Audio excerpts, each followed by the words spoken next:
அஸ்ஸலாமு அலைக்கும் வரஹ்மத்துல்லாஹி வபரகாத்துஹு. எல்லாம் வல்ல ஏக இறைவனின் அடியார்களே, அன்பார்ந்த பெரியவர்களே, தாய்மார்களே, சகோதர சகோதரிகளே, தொடர்ச்சியாக இந்த நேரத்தில் நரகத்திற்கு அஞ்சு கொள்ளுங்கள் என்னும் தலைப்பின் கீழ் பல தகவல்களை நாம் தொடர்ந்து பார்க்க வருகிறோம். அதில் இன்றைய தினம் நரகத்திற்கு தகுதியானவர்கள், நரகத்திற்குரியவர்கள், நரகத்திற்கு அழைத்து செல்லக்கூடிய செயல்கள் தொடர்பான தகவல்களை இன்ஷா அல்லாஹ் நாம் பார்க்க உள்ளோம். அதில் ஆரம்பமாக முஸ்லிம் என்னும் நூலில் 5498வது நபிமொழியாக பதிவு செய்யப்பட்டுள்ள ஒரு செய்தி.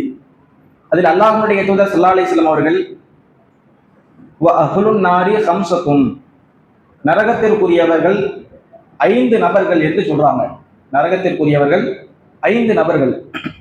அதுல முதலாவதாக அல்லாஹ்வுடைய தூதர் சொல்லும்போது, புத்தி சாதுரியம் இல்லாத பலவீனமான ஒரு மனிதர் என்று சொல்றாங்க. புத்தி சாதுரியம் இல்லாத பலவீனமான மனிதர் அப்படின்னா, இவர் தனக்காண்டி எதையுமே தேடிக்கொள்ள மாட்டாராம். தனக்காண்டி குடும்பத்தையோ செல்வத்தையோ எதையுமே தேடிக்கொள்ள மாட்டார். பிறரையே சார்ந்து இருப்பார். யாராவது ஏதாவது செஞ்சா அதை செய்வார். சுயமாக ஆய்வு செய்யவோ சிந்திக்கவோ நல்லது கெட்டதை பார்க்கவோ மாட்டார் என்று ரசூலுல்லாஹ் சொல்றாங்க. இது மனநலம் பாதிக்கப்பட்டவர்களே குறிக்காது. ஏன்னா அல்லாஹ்வுடைய தூதர் ஸல்லல்லாஹு அலைஹி வஸல்லம் வேறு செய்தியில் சொல்லும் போது 3 நபர்களை விட்டும் எழுதுகோல் உயர்த்தப்பட்டு விட்டது என்று சொல்றாங்க.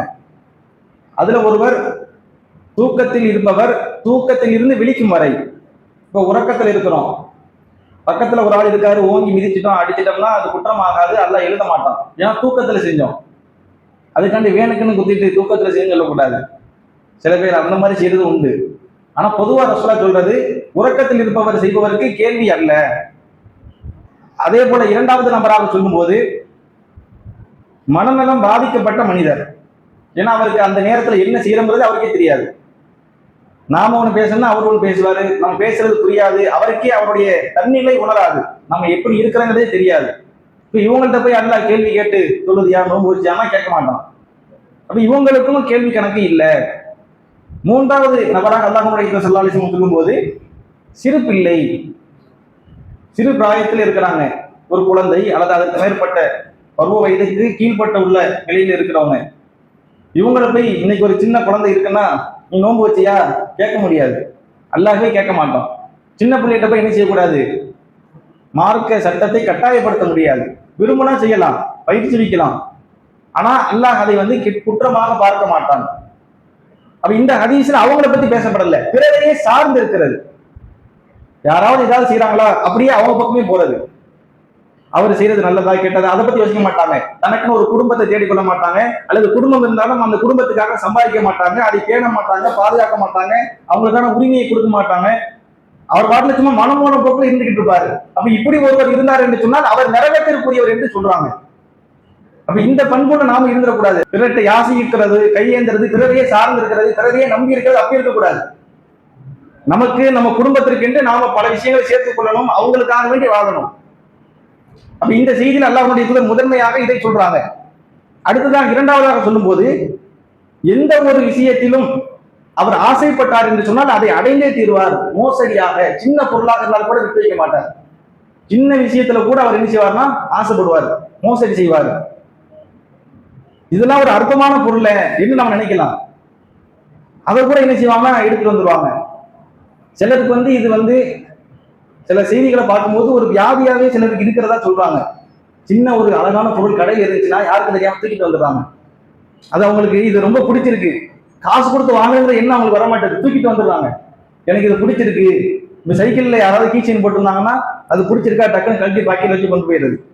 இந்த மாதிரியா ஒரு சின்ன பொருளாக இருக்கும், அற்பத்திலும் அற்பமாக இருக்கும், அதன் மீது ஆசை கொண்டு அதையிலும் மோசடி செய்வார்கள். பெரிய பெரிய மோசடி இல்ல, சின்ன விஷயத்துல கூட மோசடி செய்வாங்க. அப்ப பிற மனிதர்களுடைய பொருளுக்கு நாம் ஆசைப்படக்கூடாது, மோசடி செய்யக்கூடாது. அப்படி மோசடி செய்தால் நாம் நரகத்தில் இருப்போம் என்று அல்லாஹ்வுடைய தூதர் ஸல்லல்லாஹு அலைஹி வஸல்லம் இந்த செய்தியில சொல்றாங்க. இது இரண்டாம் நபர். மூன்றாம் நபர் காலையிலும் மாலையிலும் உங்களுடைய குடும்பத்தார்கள் விஷயத்திலும் உங்களுடைய செல்வத்திலும் உங்களுக்கு துரோகம் செய்பவர்கள். நாம இருக்கிறோம் அப்படின்னா நம்ம ஒருவரை நம்பி அல்லது ஒருவர்கிட்ட ஏதேனும் ஒரு பொறுப்பு கொடுக்கணும், அவர் நமக்கு துரோகம் செய்யறாரு, அல்லது நாம பிறருக்கு துரோகம் செய்யறோம் குடும்ப விஷயத்திலேயோ அல்லது பொருளாதாரத்திலேயோ, இப்படி நாம துரோகம் செய்வோம் என்று சொன்னால் அதுவும் என்ன செய்யும்னா மறுமையில நம்மை நரகத்திற்கு தள்ளும், இவங்களும் நரகவாசிகளாக இருப்பாங்க என்று அல்லாஹ்வுடைய தூதர் ஸல்லல்லாஹு அலைஹி வஸல்லம் சொல்றாங்க. இதை ரசூல் நயவஞ்சருடைய பட்டியலே சேர்க்கிறாங்க. நம்பினால் மோசடி செய்வாங்க, நயவஞ்சருடைய பட்டியல்ல வரும். அப்ப இது மாதிரி நாம் என்ன செய்யக்கூடாதுன்னா பிறருடைய பொருளாதாரத்திலும் குடும்பத்திலும் துரோகம் செய்யக்கூடாது. அவங்க விஷயத்துல வாழ்க்கையில பிரச்சனை ஏற்படுத்துறதோ அல்லது பொருளாதாரத்துல வேற ஏதும் கையாடல் செய்யறதோ இருக்கக்கூடாது. இதை அல்லாஹ்வுடைய தூதர் சொல்றாங்க. இது மூன்றாவது. நாலாவதாக கஞ்சத்தனம், பொய். கஞ்சத்தனமாக இருப்பதை ரசூலுல்லாஹ் நரகத்திற்குரிய பண்பா சொல்றாங்க. ஒவ்வொருத்த கஞ்சத்தனம் இருக்கும் என்று சொன்னால் அதே போல, அல்லது பொய் இருக்கும் என்று சொன்னால் அவர் நரகத்திற்குரியவர். நாம ஒரேடியா வாரி வாரி தூக்கி கொட்டவும் கூடாது, ஒரேடியா கஞ்சத்தனமும் பண்ணக்கூடாது, நடுநிலையாக இருக்கணும். இபாது ரஹ்மான் என்று அல்லாஹ் குர்ஆன்ல சிலர் சொல்லி காட்டலாம். ஃபுர்கான் என்று சொல்லக்கூடிய அத்தியாயத்துல நீங்க கடைசி பகுதியை பார்த்தீங்கன்னா அந்த இபாது ரஹ்மானுடைய அடியாருடைய பண்பு என்ன நல்லா பட்டியலிடுவாங்க. அதுல அவங்க கஞ்சத்தனம் செய்ய மாட்டாங்க, அதே போல எல்லாத்தையும் தூக்கி இறக்கவும் மாட்டாங்க, நடுநிலையை பேணுவார்கள். அப்ப நாம நடுநிலையாக இருக்கணும், எந்த ஒரு விஷயமாக இருந்தாலும் சரி. கஞ்சத்தனம் பண்ணக்கூடாது, அதே போல ஆடம்பரம் அளவுக்கு அதிகமாக செய்யக்கூடாது. இப்ப சில பேர் என்ன செய்வாங்க, ஏதாவது ஒரு சின்ன விஷயம் இருக்கும் அதுல கூட கஞ்சத்தனம் படுத்துவாங்க, ரொம்ப சாதாரணமான விஷயமா இருக்கும். இது நம்மளே அறியாம, இது எந்த அளவுக்குன்னா இது சில சஹாபாக்கள்கிட்ட கூட நிகழ்ந்திருக்கு என்பதை பார்க்க முடியும். சஹாபாக்கள் சில பேர் கேட்கிறாங்க, என்னுடைய கணவர் எனக்குரிய பொருளாதாரத்தை தரலன்னா என்ன செய்யறது, நீ எடுத்துக்கமா, ஏன்னா எனக்குரிய பொருளையும் தர மாட்டேங்கிறாரு. அவரு முறையாக எனக்கு தர வேண்டிய பொருள் இருக்கு, அதை தர மாட்டேங்கிறாரு. அளவுக்கு அதிகமா ஆடம்பரத்துக்கு இல்லை, அவர் எனக்குன்னு தர வேண்டிய ஒரு உரிமை இருக்குன்னு அதை கூட தர மாட்டேங்கிறாரு. அப்ப ரசூலுல்லாஹ் என்ன செய்யறாங்கன்னா அதை கண்டிக்கிறாங்க. அது மாதிரியே சில நபி தோழர்கள்ட்ட இது இருக்கு, ரசூலுல்லாஹ் அதை கண்டிக்கும் வகையில் பல நேரங்கள் சொல்லி இருக்கிறாங்க. இன்னும் அல்லாஹ் குர்ஆன்ல சொல்லி காட்டும் போது யார் கஞ்சத்தனத்திலிருந்து தன்னை பாதுகாத்துக் கொண்டார்களோ அவர்கள் வெற்றி அடைந்து விட்டார்கள் அல்லாஹ் சொல்றான். அது இயல்பாகவே மனிதன் இருக்குமா, கஞ்சத்தனம் என்பது இயல்பாகவே இருக்கும். சில பேரை பார்த்தோம்னா எல்லாத்துலயும் கஞ்சத்தனமா இருப்பாங்க, ஏங்க இதெல்லாம் தாராளமா செய்யலாங்க, இல்ல அதுலயும் இப்படிதான், அது அவருடைய இயல்பு குணமாகவே இருக்கும். ஆனா அல்லாஹ் என்ன சொல்றான்னா அந்த இயல்பு குணத்தை தான் நீ மாத்தணும். இது மனிதனுடைய உள்ளேயே உள்ளது, இயல்பாகவே அவனுக்கு அப்படி செய்யப்பட்டிருக்கு. ஆனா அதை மாத்தலாம், ஏன்னா அதனால தான் அல்லாஹ் மாத்த சொல்றான். மாற்ற முடியாது இல்ல, அது மனிதர்கள்ட்ட எல்லாத்தையும் ப்ரோக்ராம் பண்ணப்பட்டிருக்கு. அதிலிருந்து யார் பாதுகாப்பு பெறுறாங்களோ அவர்கள் வெற்றியாளர்கள். அப்ப எந்த ஒரு விஷயத்தை என்ன செய்யக்கூடாது, இப்ப நாம ரொம்ப ஆடம்பரம் போக இல்லை, நடுத்தரமா செஞ்சா என்ன பிரச்சனை, நடுநிலை, எல்லாத்திலையும் நாம பொதுவா அப்படி இருக்கணும்ல. அப்ப இந்த தன்மை குடும்ப விஷயத்திலயும் சரி, மனைவி ஏதோ பெருநாளைக்கு புடவை எடுத்து கேட்கறாங்க அல்லது ஏதோ அப்படின்னா ரொம்ப என்ன செய்யக்கூடாது. சில பேர் ஒரு செருப்பு பிஞ்சிருக்கும், அந்த செருப்பை ஒட்டு போட்டு ஒட்டி மறுபடியும் ஒட்டி ஒரு பேக்கு ஒட்டி இப்படியே பயன்படுத்திக்கிட்டு இருப்பாரு. அது வேற வாங்கினா என்னாச்சு, என்ன பிரச்சனை இப்ப, ஏன்னா நாம அழகான ஒரு நிலையில இருக்கணும்ல, மார்க்கம் நமக்கு அப்படிதான் சொல்லுது. வீண் வரைய செய்யக்கூடாது, அது வேற, ஆனா கஞ்சத்தனமா இருக்கக்கூடாது. அப்ப இந்த கஞ்சத்தனம், கருமித்தனம் என்பது மார்க்கம் நமக்கு நரகத்திற்குரிய ஒரு பண்பா சொல்லுது. இதை நம்ம சாதாரண நினைக்கிறோம், இது சாதாரணம் இல்ல, நரகத்திற்கு உரியது. அப்ப ஏதேனும் ஒரு விஷயத்தில் நாம் கஞ்சத்தனமாக இருந்தால் அது நரகத்துக்கு போகும். அப்ப நாம ஒவ்வொருவரும் அதில் நம்மை தற்காத்துக் கொள்ள வேண்டும். அடுத்ததான் அல்லாஹ் முடித்து அதுல பொய்யை சொல்றாங்க, பொய் பேசுதல்.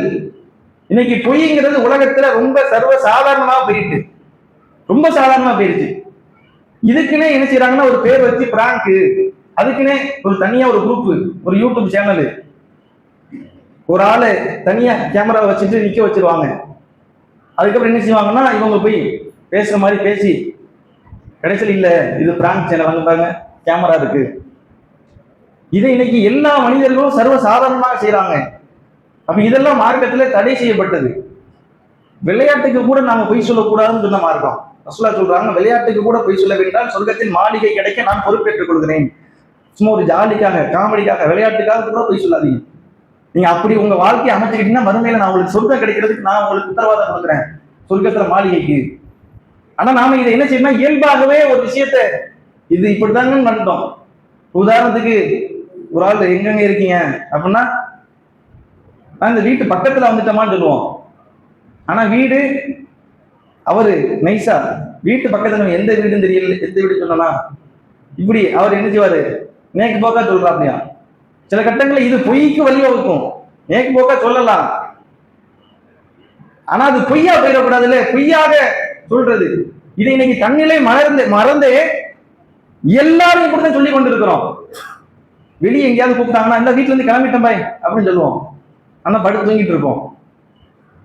அப்ப இந்த மாதிரி எல்லாத்தையும் சின்ன சின்ன விஷயங்களை ஆரம்பித்து பெரிய பெரிய விஷயங்கள் வரைக்கும் பொய்யிலேயே ஊறி பொய்யிலேயே நம்ம வாழ்ந்து கொண்டிருக்கிறோம். எல்லாத்திலையும் பொய். பொய்யை பத்தி ரசூலா சொல்லும் போது பொய் என்பது தீமைக்கு வழிகாட்டும், தீமை நரகத்திற்கு வழிகாட்டும். அப்ப பொய் நமக்கு இருக்கவே கூடாது. சின்ன விஷயமா இருந்தாலும் சரி, பெரிய விஷயமா இருந்தாலும் சரி. உண்மையை சொல்லி நம்ம மாட்டிக்கொண்டா கூட அதுல அல்லாஹ் நமக்கு நல்லத்தை வைப்பான். நம்ம உண்மையை சொன்னா பெரிய பாதிப்புக்குள்ளாயிருவோம், போச்சு மாட்டிக்கிடுவோம் நினைப்போம். ஆனா உண்மையை சொன்னோம்னா அல்லாஹ் காப்பாற்றுவோம். பொய்யை சொல்லி அந்த பையன் மறைக்க இன்னொரு பொய் சொல்லி, அந்த பையன் மறைக்க இன்னொரு பொய் சொல்லி, கடைசியில 10 பொய் 11 பொய்ன்னு அதுவே நரகத்துக்கு தூக்கிட்டு போயிடும். அப்ப எந்த ஒரு விஷயமா இருந்தாலும் உண்மையை சொல்லி பழகணும், சின்னதோ பெருசோ. இப்ப உண்மையை சொல்லிட்டேன்ப்பா, அதனால எனக்கு பாதிப்பு வருது. என்ன பாதிப்பு வரும்? உலகத்துல பாதிப்பு வரும், அவ்வளவுதானே, நரகம் கிடைக்காது. ஆனா பொய் சொன்னா நரகத்துக்கு போயிடுவோம். இதுக்கு எடுத்துக்காட்டுக்கு தபூக் போருக்கு போகாத நபித்தோழருடைய சம்பவத்தை பார்க்கலாம். அவங்க போருக்கு போகல. ரசூலா கேட்கிறாங்க, ஏன் போகல? அல்லாஹ்வுடைய தூதரே, என்கிட்ட எந்த காரணமுமே கிடையாது. வாகனம் இல்லையா, 2 இருந்துச்சு. வலிமை இல்லையா, பலமா இருந்துச்சு. அப்படியே வரல. எந்த காரணமும் இல்லை அல்லாஹ்வுடைய தூதரே அப்படின்னு சொல்லிட்டு போயிடறாங்க. சரி, அப்போ உங்க விஷயத்தை அல்லாஹ் தீர்ப்பளிப்பான். ஆனா நயவஞ்சரெல்லாம் என்ன செய்யறாங்கன்னா காரணத்தை கற்பிக்கிறாங்க.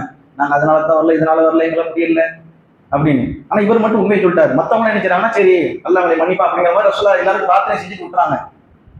அப்போ ஒரு கூட்டம், ஒரு 4 பேர் என்ன செய்யறாங்கன்னா, காபின் மாறிக்கிட்ட, என்னப்பா நீ இப்படி உண்மையை சொல்லி மாட்டிக்கிட்டிய, இப்ப பாரு மத்தவங்கன்னா பொய் சொன்னாங்க, ரசூலா அவங்களுக்காண்டி துவா செஞ்சாங்க, மன்னிப்பு கேட்டாங்க, அதுவே அவங்க மன்னிப்பு பெறதுக்கு போதுமா இருக்குமே, நீ உண்மையை சொல்லி மாட்டிக்கிட்டியப்பான்னு அவரை போட்டு நச்சரிக்கிறாங்க. அப்ப அவர் உள்ளத்துல இன்னும் தோணுது, பேசாம நம்ம ஓடி போய் ரசூலாட்ட அல்லாஹ்வுடைய தூதரே, நான் முன்னாடி சொன்னேன்ல எந்த காரணம் இல்லை, அது போய் இப்ப சொல்றதா உண்மை அப்படின்னு எதையாவது சொல்லி நான் மாத்திரலாமான்னு நினைச்சேன். அந்த அளவுக்கு அவங்க டார்ச்சர் பண்றாங்க. ஏன்னா சில பேர் இருப்பாங்க இப்படி, நாம நல்லா இருக்குன்னு நினைக்கும் போது 4 பேர் சுத்தி வச்சுக்கிட்டு இல்ல அப்படி இப்படி அப்படின்னு நம்மளை போட்டு மனசே மாறி போயிடும். கடைசியில் நம்மளை நடுரோட்டில் நிப்பாட்டிட்டு அவன் போய்கிட்டு இருப்பான். ஆனா இந்த நபித்தோழர் அவங்களுடைய பேச்சுக்கு கொஞ்சம் சலனப்பட்டாலும் அதுக்கு ஆட்படல, இல்ல இல்ல அப்படின்னு போயிட்டாங்க. அதுக்கப்புறம் நிறைய விஷயங்கள் நடக்குது, பெரிய நீண்ட சம்பவம். கடைசியில் அல்லாஹ் என்ன செய்யறான்னா 50 நாளைக்கு அவங்களோட யாரும் பேச முடியாத அளவுக்கு ஒரு தண்டனை கொடுக்குறான் உலகத்துல. 50 நாள் யாரும் பேசல. அப்ப அவர் சொல்றாரு, எனக்கு உலகமே இருண்டு போயிடுச்சு, யாருமே பேசணும் எப்படி இருக்கும். மனைவி கூட ரசூலா பெரிய சொல்லிட்டாங்க, தலா கூட்டுறது இல்ல, பிரிஞ்சு இருக்கணும் இப்போதைக்கு. இவருடைய சகோதரர் கூட பேசல, யாருமே பேச மாட்டேங்கிறாங்க. இவர் தொழுகும்போது கூட என்ன இப்படி தொழுவாராம், ரசூலாக்கு பக்கத்தை வேலைக்குனே போய் எடுத்து தொழுதுட்டு இப்படி ரசூலா பாக்குறாங்களா அப்படியே ரசூலாவே பார்ப்பாராம். ரசூலா இவரை பார்ப்பாங்களா, இவர் பார்க்கறத பார்த்தோன்னா கண்ணை திருப்பிடுவாங்க, ரசூலா பார்க்கறாங்க, பார்க்கவாது செய்யறாங்களே, அவருக்கு அந்த சந்தோஷம். இப்படி ரசூலா பக்கத்திலேயே போயிட்டே இருப்பாராம், பேசிடுவாங்களாம். கடைசி வரைக்கும் பேசவே இல்லை. 50 நாள் ரொம்ப நெருக்கடிக்கு உள்ளாகிட்டாரு. இன்னும் இவரோட சேர்ந்த 2 தோழர்கள் இருக்கிறாங்க, அவங்களாம் வெளியே வர முடியாத அளவுக்கு வீட்டிலேயே முடங்கி கிடக்குறாங்க. அதுக்கப்புறம் 50 நாளுக்கு அப்புறம் இவங்களுக்கு அல்லாஹ் மன்னிப்பு கொடுக்குறான், உண்மை சொன்னதுக்காக. அதுக்கப்புறம் அவர் ஒரு சபதம் எடுக்கிறாரு, நான் உண்மையை சொன்னனால எனக்கு இந்த கிரீடம் கிடைச்சிட்டு, இந்த அந்தஸ்து, இனிமே என் வாழ்நாளில் ஒரு தடவை கூட நான் பொய் சொல்ல மாட்டேன். ஆனா அவர் உண்மை சொல்லியிருந்தா, உண்மை சொல்லாம பொய் சொல்லியிருந்தா அந்த நேரத்தில் ரசூலா கோபப்பட்டிருக்க மாட்டாங்க, 50 நாள் பேசாம வந்திருக்க மாட்டாங்க, ரசூலோட சந்தோஷமா இருந்திருக்கலாம், ஆனா நரகத்துக்கு போயிருக்கோங்க. அவர் அந்த நாள் உண்மையை சொன்னார், அந்த உலகத்திலேயே அதுக்கான தண்டனை அனுபவித்தார், மறுமையில் சோனவாசியாக இருக்கிறார். அப்ப நாம எல்லா விஷயத்திலும் உண்மைக்கு பழக்கப்படுத்தணும். ஆனா நம்ம என்ன செய்வோம், பொய் பொய் பொய். நம்மளை பார்த்து நம்ம புள்ள பொய், ஸ்கூலுக்கு ஏதாவது ஒரு காரணம்னா பொய், மாசாக்கு காரணம்னா பொய், ஏதோ எல்லாம் பொய்யிலே வளருது. நாம பழக்கப்படுத்த கடைசி அவன் பார்ப்பான், அத்தாவே பொய் சொல்றாரு, அப்ப நம்ம பொய் சொன்னா என்ன, கடைசியில் அத்தாட்டையே போய் சொல்லிட்டு போயிடும். இதுக்கெல்லாம் யாரு காரணம், நம்ம அவங்களை பழக்கப்படுத்துறது. இப்ப இப்படி நாம பொய் சொல்றதுனால் இது நரகத்தில் நம்மை கொண்டு போய் சேர்க்கும், நரகத்து வாசிகளுடைய பண்பு. அப்ப எந்த ஒரு கட்டத்திலையும் நாம பொய் சொல்லக்கூடாது, உண்மையாளர்களாக நேர்மையாளர்களாக இருக்க வேண்டும் என்பதை சபதமாக இருக்க வேண்டும். இந்த செய்தி நமக்கு அதை உணர்த்துகிறது. அடுத்ததாக 5வதாக அல்லாஹ்வுடைய ஸல்லல்லாஹு சொல்றாங்க, அதிகமாக அருவருப்பாக இழிவாக பேசக்கூடிய மனிதர். அவர் பேசினாலே ரொம்ப மோசமான வார்த்தை, இழிவான வார்த்தை, கேவலமான வார்த்தையா இருக்கும். ஏதாவது நான் அவர்கிட்ட சொல்லியிருப்போம், அதுக்கு அவர் சொல்ற பதிலுக்கு இனிமே பக்கத்திலே போகக்கூடாது அப்படின்னு அவங்க நினைப்போம். அந்த அளவுக்கு பேசுவாங்க. அப்ப இப்படி யாரு பேசுறாங்களோ இவங்க நரகவாதிகள், சொர்க்கத்துக்கு போக மாட்டாங்க, நரகத்துக்கு தான் போவாங்க. கண்ணியமான பேசணும், கண்ணியமான வார்த்தைகளா, நல்ல வார்த்தைகள். ஆனா இன்னைக்கு உள்ள காலகட்டம் ரொம்ப மோசமான ஒரு நிலைக்கு போகும் என்று நினைக்க தோணுது. சின்ன வயசுல என்ன செய்யறாங்க, சின்ன பிள்ளையா இருக்கிறான், உன் பேச்சுக்கும் உன் சைஸுக்கும் வார்த்தை சம்மந்தமே இல்லையடா, நீ இப்பெல்லாம் பேசவே கூடாதுடா, இதெல்லாம் யாரும் அவனுக்கு சொல்லி தந்தாங்கிற மாதிரி சின்ன வயசுலயே எதையோ பாக்குறாங்க, யாரையோ பாக்குறாங்க, என்னவோ பேசுறாங்க. கண்ணியமான சொல்ல பார்க்க முடியல. அதுலயும் அத்தா அம்மாட்ட கூட கண்ணியமான வார்த்தை கிடையாது. அல்லாஹ் குர்ஆன்ல சொல்லும்போது கவுலன் கரீமான்னு சொல்றான். நல்ல சொல்ல சொல்லுங்க, கண்ணியமான வார்த்தைகள் அத்தாட்ட பேசுங்க, அம்மாட்ட பேசுங்க.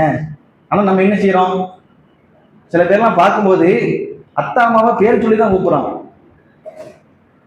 பேரோட சேர்த்துட்டு. இதை என்ன சின்ன வயசுல நம்ம பழக்கப்படுத்தினது. எங்க அத்தா பேர் சொல்லின்னு சொல்லுவோமா இல்லையா, இது பதியும். இன்னும் சில பேர் அத்தா வாடி, எங்க அம்மா வாடி, நம்ம தான் சொல்லி கொடுக்குறது, சின்ன வயசுல பழக்கப்படுத்துறது. இதெல்லாம் நம்ம ஒரு ஜாலியா காமெடியா செய்யறோம். இது பின்னாடி எவ்வளவு மோசம். அதுக்கப்புறம் தான் அத்தாவை அடிக்கணுங்கிற மனநிலைக்கே வந்துடுறோம். நல்ல விஷயங்களா சின்ன வயசா பழக்கப்படுத்தணும். அத்தாவை பேர் சொல்லணும் அப்படின்னா பேரோட சேர்த்த மரியாதையோட அந்த இதை சொல்லி கொடுக்கணும். சின்ன பிள்ளை யாராவது இந்த மாதிரி சொல்லிட்டு அதை ரசிக்கிறது நம்மள. பிறகு இழிவா பேசும்போது பேர் சொல்லி வாடா போடான்னு சொல்லும்போது நன்மைக்கு வழிவகுக்கணும். அப்படி இல்லைன்னா தீய வார்த்தைகளை பேசி, மோசமான அருவருக்கத்தக்க வார்த்தைகளை பேசி கடையில் நரகத்துக்கு போற நிலைமை. ரசூலுல்லாஹ் இதை ரொம்ப கண்டிக்கிறாங்க. மனிதர்கள் யாருடைய வார்த்தைக்கு பயந்து இவன்கிட்ட போய் பேசினாலே பிரச்சனை தான், பலாதான், இவன்கிட்ட தொடர்பு வச்சுக்கிற வேண்டான்னு யாரை நினைக்கிறாங்களோ அவன் தான் இருக்கிறதுலே மோசமானவன். அவன் ரொம்ப ஒஸ்ட், இருக்கிறதுலே அவன் தான் ஒஸ்ட். அவன்கிட்ட பேசுறதுக்கே எல்லாரும் பயப்படுறாங்களே என்று ரசூலுல்லாஹ் இதை கண்டிக்கிறாங்க. அப்ப அந்த மாதிரி நாம் இருக்கக்கூடாது. இது நம்மள்கிட்ட குறிப்பா ஏகத்துவவாதிகளா இருக்கக்கூடிய நம்மள்கிட்ட இருக்கவே கூடாது. ரசூலுல்லாஹ்னா பேசும்போது யாருமே என்ன செய்ய மாட்டாங்கன்னா இது மாதிரி இருக்க மாட்டாங்க. ஒரு சகாபி என்ன செய்யறாங்கன்னா ரசூலுல்லாஹ் பார்த்து அப்படின்னு நடுங்கிறாரு, நடுங்கிறாரு. ரசூலுல்லாஹ் அவரை கூட்டு வர சொல்றாங்க, அப்படின்னு ஆடுது உடம்பு.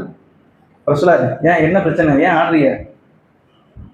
நானும் உங்களை மாதிரி ஒரு சாதாரண ஒரு பெண்ணின் மகன் தான், என்னைய பார்த்து ஏன் பயப்படுறீங்க?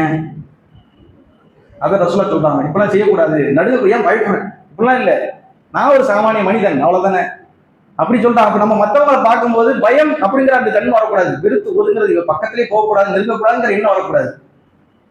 அப்ப இதையெல்லாம் நம்ம சீர்படுத்திக் கொள்ள வேண்டும். இல்லை என்று சொன்னால் இது நம்மை நரகத்தில் சேர்க்கக்கூடிய ஒரு பண்பாக இருக்கும். சரி, இப்ப அடுத்ததாக ரசூலுல்லாஹ் இன்னொரு 3 செய்தியை சொல்றாங்க. நரகத்திற்குரியவர்கள் உடைய 3 பண்பு. அதுல ஒண்ணு, இரக்கமற்றவர்கள். மனிதர்கள் மீது இரக்கமே இருக்காது. மனிதர்கள் மீது அல்ல, மற்ற பிராணிகள், உயிரினங்கள் எதுவுமே இரக்கம் இருக்காது. காட்டு மிராண்டித்தனமா இருப்பான். குழந்தையா இருப்பாங்க, அவங்கள்ட்ட கூட கடிந்து கொள்வான். முதியவர்களா இருப்பாங்க, அவங்கள்ட்ட கூட எரிந்து விடுவான். வாயில்லா ஜீவனா இருக்கும், அதை போட்டு சித்திரவதை செய்யறது. ரசூலுல்லாஹ் இதை எந்த அளவு சொல்றாங்கன்னா, ஒரு பெண்மணி பூனை குட்டியை கட்டி வைத்தால் அது சாப்பிடுவதற்கும் உடலை, இவளும் சாப்பாடு போடல, எனவே இவள் நரகத்திற்கு போனால் ரசூலுல்லாஹ் சொல்றாங்க. ஒரு பூனைக்குட்டிய, அதுவும் இந்த பூனைக்குட்டிங்கிறது வீட்டு பிராணியாக நம்ம பார்க்கலாம், பராமரிக்கலாம். அது பார்க்கும்போதே நமக்கு ஒரு கோரமான ஒரு காட்சியா இருந்தாலும் அது செல்ல பிராணியாக தான் நம்ம பார்க்க முடியும். அதை போட்டு வளர்க்குறேங்கிற பேர்ல இன்னைக்கு நம்ம என்ன செய்யறோம், இந்த மாதிரிதான் ஆசைப்பட்டு மீனையோ முயலையோ எதையோ வாங்கி, புறா கிளி ஏதோ ஆசைப்பட்டு வாங்குவோம். கடைசியில உணவும் போட மாட்டோம், பறக்கவும் விட மாட்டோம், வச்சு சித்திரவதை செஞ்சு சாவடிக்கிறது. ஆசைப்படுறது தப்பில்லை, இதெல்லாம் வளர்க்கலாம், ஆனால் அதற்கான முறையான ஒரு ஏற்பாடு செய்யணுமா இல்லையா? ரசூலுல்லாஹ் அப்ப ஒரு உயிரினத்துக்கே சொல்றாங்க, ஒரு உயிரினத்திற்கு நீங்கள் நலம் நாடவில்லை என்று சொன்னால், அதற்கு இரக்கம் காட்டவில்லை என்று சொன்னால் இதுவே உங்களை நரகத்தில் சேர்க்கும். அப்போ மனிதர்களுக்கு, உயிரினத்துக்காக நீ நரகம்னா அப்ப மனிதருக்கு இரக்கம் காட்டலைன்னா, மனிதனுக்கு இரக்கம் காட்டாதவருக்கு அல்லாஹ் இரக்கம் காட்ட மாட்டான். நாம மனிதர்களுக்கு இரக்கம் காட்டினாலும் அல்லாஹ் நமக்கு காட்டுவானா? இவன் இறக்க குணமா இருக்கிறான், சரி நம்ம இவனுக்கு இறக்கம் காட்டுவோம், அல்லாஹ் காட்டுவான். இல்லைன்னா அல்லாஹ் நமக்கு இறக்கம் காட்ட மாட்டான். அல்லாஹ் இறக்கம் காட்டலைன்னா நரகம் தான். அப்ப நாம பிற மனிதர்களிடத்தில் அது நமக்கு வேண்டப்பட்டவங்களோ வேண்டப்படாதவங்களோ தெரிஞ்சவங்களோ தெரியாதவங்களோ யாரா இருந்தாலும் சரி, அவர்களிடத்தில் அன்போடு கருணையோடு பாசத்தோடு நடந்து கொள்ள வேண்டும். நம்மளை எதிர்க்கிறாங்க, நமக்கு எதிராக இருக்கிறாங்க, நம்மளை அழிக்க நினைக்கிறாங்க அப்படின்னா அது மார்க்கம் சொல்றது. விதிவிலக்கு நாம தனியா தான் பார்க்கணும். பொதுப்படையாக உள்ளது, பொதுவாக உள்ள அனைத்தும் பிறரிடத்தில் நேசத்தோடு நடந்து கொள்ள வேண்டும், அன்பாக. அப்படி இரக்க குணம் இல்லாமல் இரக்கம் அற்றவர்களாக இருந்தால் நரகத்திற்குரியவர்கள்.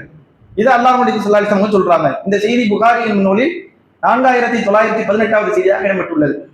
இதுல 3 சொல்றாங்க. இது முதலாவது, இரக்கமற்றவர். அடுத்ததாக சாப்பிட்டு உடல் கொழுத்தவர்கள். ரசூலுல்லாஹ் சொல்ல இரண்டாவது, சாப்பிட்டு உடல் கொழுத்தவர்கள். இது மறுமை நாளுடைய அடையாளமும் கூட ரசூலுல்லாஹ் சொல்றாங்க இன்னொரு செய்தியில. மறுமை நாளுடைய அடையாளத்துல உடல் பருமனானவங்க அதிகரிப்பாங்கிற மாதிரி. இது ஒரு முன்னறிவிப்பா கூட பார்க்கலாம். மனிதன் சோம்பேறித்தனத்துக்கு உள்ளாக்கப்படுவான். அவனுடைய வேலைகளை இயந்திரம் கையகப்படுத்திவிடும். தான் வேலையை தானே செய்வதற்கு முன்வர மாட்டான். அப்படி கூட நம்ம இதை பார்க்கலாம். இன்னைக்கு நமக்கு எந்த அளவுக்கு சோம்பேறித்தனமா இருக்கு. சில மிஷின் கண்டுபிடிச்சிட்டாங்க. எதுக்கு? பல்லு தேய்ச்சி குளிப்பாட்டி விடுறதுக்கு மிஷின். என்னச்சியா? இவனை சுத்தப்படுத்துறதுக்கு மிஷின் இல்லை. சில வெளிநாடுகள்லாம் பார்த்தோம்னா பாத்ரூம்ல உட்காந்தோம்னா ஒரு பட்டணம் பேனா கீழே தண்ணி அடிக்குமா, அதுவே சுத்தப்படுத்து. அது கழுகுறதுக்கு கூட இவனுக்கு முடியல. அப்ப இந்த அளவுக்கு இவன் சோம்பேறித்தனத்துல போறான். உடல் ஆரோக்கியங்கிறது எப்ப இருக்கும்? நீக்கணும், நடக்கணும், ஓடணும், விளையாடணும், வேலைகளை செய்யணும், இப்படி எல்லாம் இருக்கணும். உட்கார்ந்த இடத்துல உட்கார்ந்து இருக்கிறது, சாப்பிட்டுக்கிட்டே இருக்கிறது, வேலைகளே செய்யாம இருக்கிறது, இப்படி இருந்தா என்ன செய்யும்? உடல் பருமனாகத்தான் செய்யும். அப்ப இது அல்லாஹ்வுடைய தூதர் மறுமையினுடைய அடையாளமாக சொல்றாங்க. நரகவாசியுடைய பண்பாக சொல்றாங்க. நரகவாசியுடைய பண்பு என்பது அதை நம்ம எப்படி பார்க்கணும்னா, அநியாயமாக உட்கொள்ளுதல். இது வார்த்தை உடல் பருமன் அப்படின்னு இருக்கு.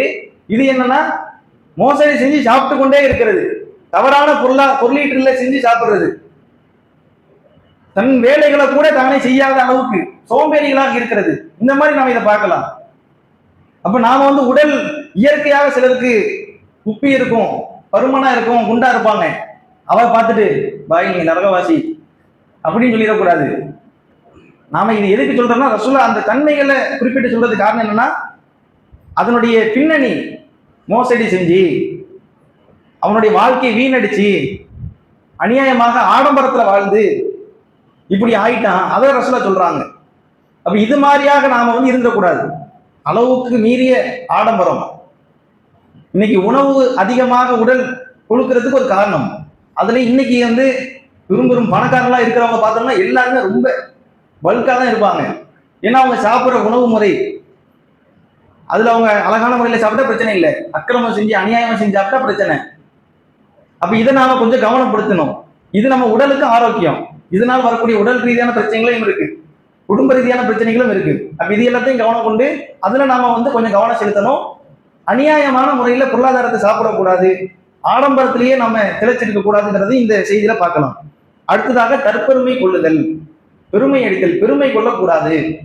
யார் பெருமை அடிக்கிறாங்களோ அவங்க நரகத்துக்கு போவாங்க, நரகவாசிகளா இருப்பாங்க. இது தொடர்பாக நிறைய செய்திகள் இருக்கு. நம்ம நேற்று சொல்லும்போது கூட அந்த 3 நபர்கள், அல்லாஹ்வுடைய பாதையில் போர் செஞ்சவங்க, கல்வியாளர், மார்க்க அறிஞர், செல்வத்தை அதிகமாக கொடுத்த பெரும் கொடை வள்ளல், இவங்கெல்லாம் பெருமையின் காரணமாக நரகத்துக்கு போயிருவாங்க. அப்ப இந்த பெருமை என்ற குணம் நம்மளுடைய எப்போதும் வந்துடக்கூடாது. அதுவும் நம்மளை நரகத்துல கொண்டு போய் சேர்க்கும் என்பதை பார்க்கணும். இப்ப இது ரசூலுல்லாஹ் சொல்லக்கூடிய சில பட்டியல். இது இல்லாம ரசூலுல்லாஹ் சில சந்தர்ப்பங்களில் சில செய்திகளை சொல்றாங்க. ரசூலுல்லாஹ்வுடைய ஒரு பணி சுமக்கக்கூடியவராக கிர்கிரா என்று சொல்லக்கூடிய ஒரு இருக்கிறார். அவர் பேர் அது. இப்ப இவர் என்ன செய்யறாருன்னா மரணிக்கிறார். ரசூலுல்லாஹ் அவரை பார்த்து சொல்றாங்க, இவர் நரகவாசி, இவர் நரகத்துக்குரியவர்.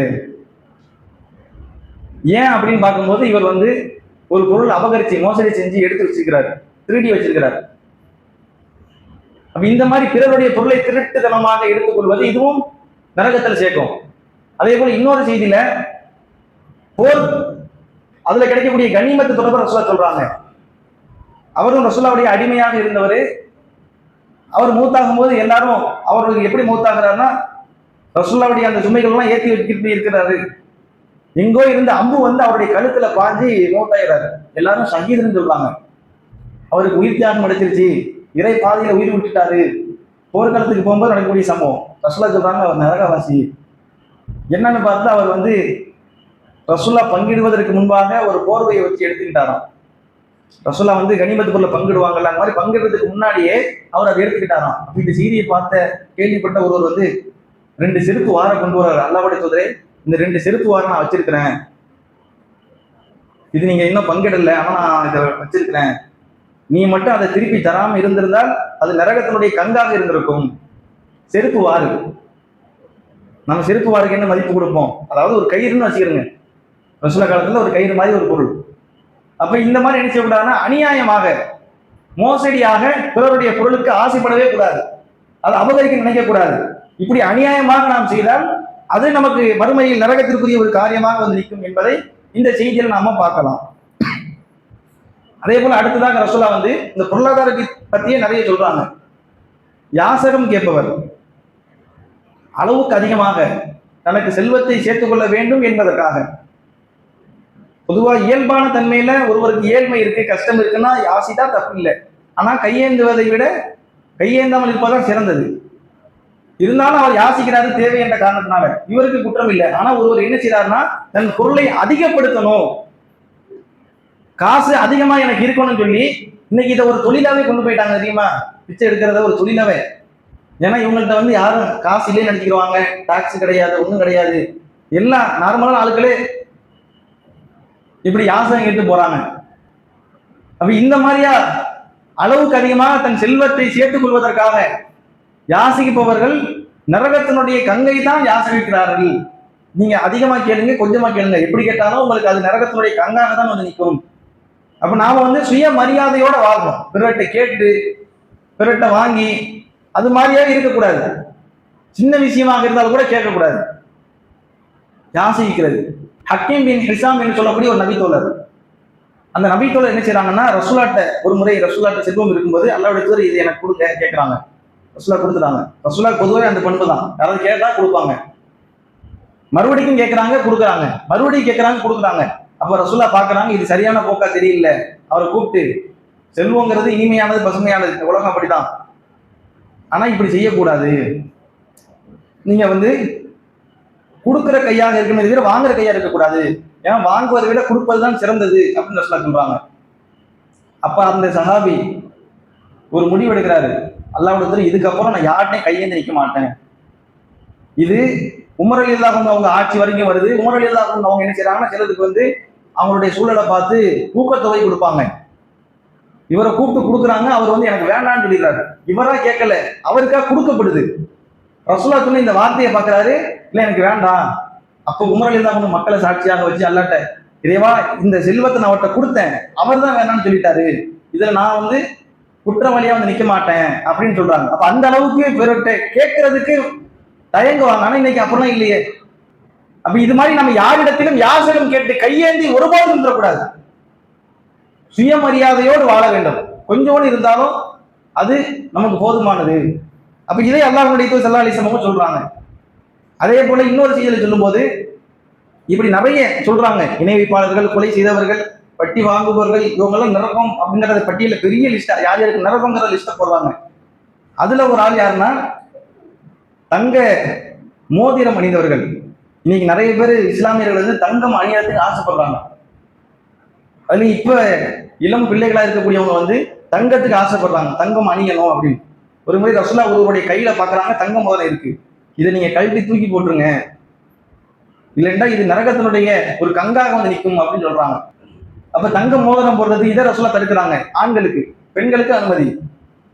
அதே போல தங்க தட்டுல சாப்பிடுறது, வெள்ளி தட்டுல சாப்பிடுறது, சாப்பிட மட்டும் இல்ல, அதை உபயோகிக்கப்படுத்துறது. இன்னைக்கு அரபு நாட்டுகள்ல கூட கக்கூச தங்கத்துல வைக்கிற ஆளுங்க இருக்கு. தங்கத்துல வந்து இது மாதிரி பயன்படுத்த, தங்கம் ஆபரணமா பயன்படுத்தலாம், அத்தியாவசிய தேவைக்குரிய பொருளாக நம்ம பயன்படுத்தோமா இல்லையா, அதுக்கு பயன்படுத்தக்கூடாது. தங்கத்திலே ட்ரெஸ் போடுறாங்க, தங்கத்திலே ஷூ வச்சிருக்கிறாங்க, போட்டு பயன்படுத்துறாங்க, தங்க காரு, இப்படி ஆளால இருக்குல்ல, இருக்கிறது செய்யறாங்க, இருக்கிறது செய்யறோம்னு சொல்றாங்க. செய்யக்கூடாது. தங்கம் அப்படிங்கிறது ஆண்களுக்கு உலகத்தில் அல்லாஹ் தடை செஞ்சிருக்கிறான். பயன்படுத்துறதுக்கு, பொருளாக பயன்படுத்துவதற்கு எல்லாருக்கும் தடை. தங்க தட்டுல சாப்பிடக்கூடாது, வெள்ளி தட்டுல சாப்பிடக்கூடாது, ரசூலுல்லா வந்து ஒரு சில அனுமதி கொடுத்துருக்காங்க. ஒரு சஹாபிக்கு வந்து மூக்குல பிரச்சனை, அப்ப ரசூலுல்லா தங்க மூக்கு வைக்க சொல்றாங்க. ஏன்னா அழுகாது, அது ஒரு சில காரணங்களுக்காண்டி மருத்துவ ரீதியா சொல்றாங்க. அதை நாம வந்து தனியா பிரிச்சு அதுக்கு தான் பயன்படுத்தணும். அது மாதிரி இருந்த பிரச்சனை இல்லை. அது இல்லாம ஆடம்பரத்துக்கு பயன்படுத்தக்கூடாது. அப்ப இதுவெல்லாம் நம்ம நரகத்தில் கொண்டு போய் சேர்க்கக்கூடிய காரியம். நரகத்தினுடைய அந்த கொடூர வேதனை நாம பார்த்தோம். அப்ப அந்த வேதனை நம்ம அனுபவிக்க கூடாது அப்படின்னா, இப்ப நாம சொன்ன இது போன்ற காரியங்கள் இன்னும் அல்லாஹ்விடத்தில் நிறைய விஷயங்கள் சொல்றாங்க. அது நமக்கே தெரியும். பொதுவா தீமைன்னு வச்சுக்கிறேங்க. தீமையான செயல்கள் யாவும் நரகத்தில் சேர்க்கும். புதுமையான மார்க்கத்தில் இல்லாத புதுமையான யாவும் நரகத்தில் சேர்க்கும். அப்ப இது எல்லாம் தீமை, இதெல்லாம் நரகத்தில் சேர்க்கக்கூடிய காரியம். அப்ப இது போன்ற என்ன காரியங்கள் எல்லாம் இருக்குதோ அது அனைத்தையும் விட்டு நாம் நரகத்திலிருந்து தப்பிக்கக்கூடிய ஒரு காரியமாக நினைச்சு அதை விட்டுவிட வேண்டும். அதை நாம் செய்தோம் என்று சொன்னால் அந்த நரகத்தில் நாமும் ஒருவராக மாறிவிடுவோம். எனவே இதை கருத்தில் கொண்டு அந்த நரகத்திலே நாம் போகிவிடாமல் நம்மை தற்காத்துக் கொள்ளக்கூடிய மக்களாக இருக்க வேண்டும். இன்ஷா அல்லாஹ் இனி வரக்கூடிய காலங்கள்ல நரகவாசிகள் என்னென்ன பாவம் செஞ்சா என்னென்ன தண்டனை என்பது தொடர்பான செய்தி ரசூலுல்லாஹ் சொல்றாங்க. மார்க்க உபதேசம் செஞ்சுட்டு அதை செயல்படுத்தணும்னா அவருக்கு என்ன, இப்படின்னு நிறைய விஷயங்கள் சொல்றாங்க. அது தொடர்பான எப்படி எல்லாம் வேதனை செய்யப்படுது என்பதை இன்ஷா அல்லாஹ் வரக்கூடிய நாட்களில் பார்ப்போம் என்று கூறி இந்த உரையை முடித்துக் கொள்கிறேன். அஸ்ஸலாமு அலைக்கும் வரஹ்மத்துல்லாஹி வபரகாத்துஹு.